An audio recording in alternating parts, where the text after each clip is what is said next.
is our month of divine announcements and projections. How do I attract it? How do I command it? How can God single me out amongst many and say, this is my own?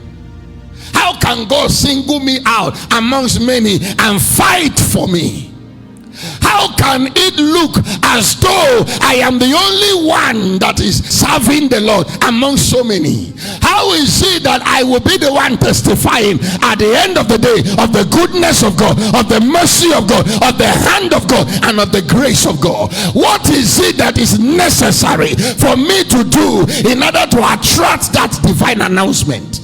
Where even others are crying, I am celebrating. People are saying the economy is bad and things are not working, but in the midst of that, I am prospering, I am succeeding, I am expanding on every side. How can that work out? What is the possibility of this kind of life that flourishes by divine announcement and projections? Anyone ready to hear?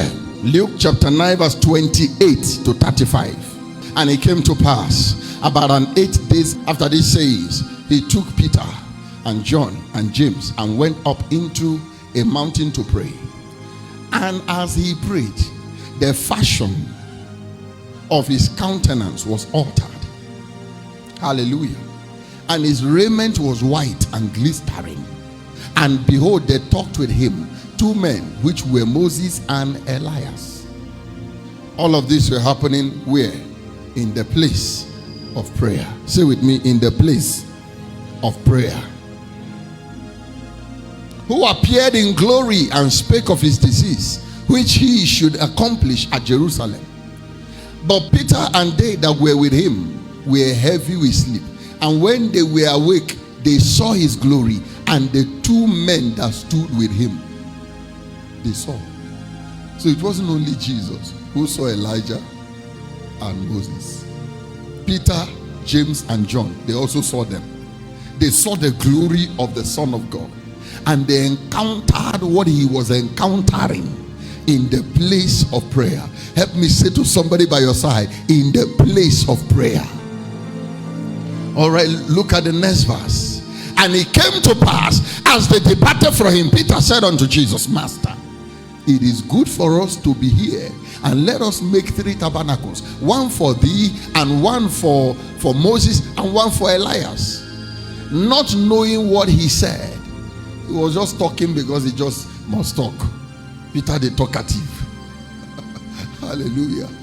In the midst of such heavy encounters, Peter was talking about construction. Hallelujah. No wonder men who sleep talk rubbish.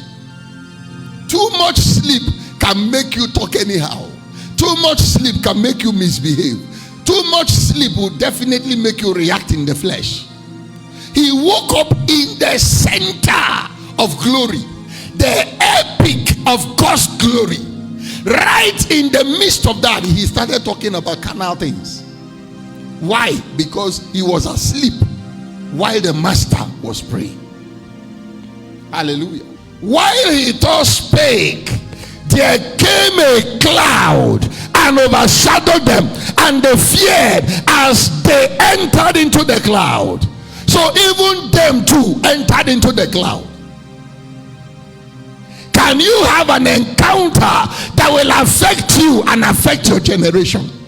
Can you have an encounter that will affect you and affect the people around you, that will affect you and affect your family? An encounter that will affect you and affect those that are connected to you. Hallelujah. It is Jesus that is having the encounter, but all of them were being affected. A cloud came and all of them entered into the cloud. They were overshadowed and they were afraid as they got into the cloud. Look at the next verse. And there came a voice out of the cloud saying, this is my beloved son, hear him. This is my beloved son.